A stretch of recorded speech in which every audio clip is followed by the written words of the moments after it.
বাংলাদেশে ইসকনের সাবেক নেতা চিন্ময় কৃষ্ণ দাসকে গ্রেপ্তারের প্রতিবাদে ভারতের ত্রিপুরা রাজ্যের আগরতলায় গত কয়েকদিন ধরে বিক্ষোভ করছিলেন হিন্দু সনাতন নাগরিক সমাজ ও অন্যান্য সংগঠনের কর্মীরা।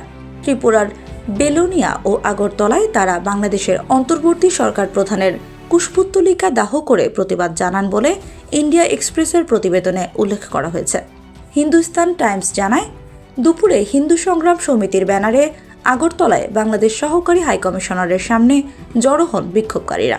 বিশ্ব হিন্দু পরিষদের সহযোগী সংগঠন হিন্দু সংগ্রাম সমিতির ত্রিপুরার সেক্রেটারি শঙ্কর রায় সাংবাদিকদের বলেন, বাংলাদেশে হিন্দুদের মন্দিরে হামলা চালানো হচ্ছে এবং লুটপাট করা হচ্ছে।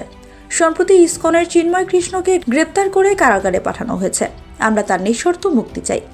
এদিকে ভারতের হিন্দুত্ববাদী সংগঠন রাষ্ট্রীয় সেবক সংঘ বা RSS এর একদল কর্মীও বাংলাদেশ সহকারী হাইকমিশনের সামনে জড়ো হয়ে বিক্ষোভ করেন বলে ইন্ডিয়ান এক্সপ্রেসের প্রতিবেদনে জানানো হয়েছে।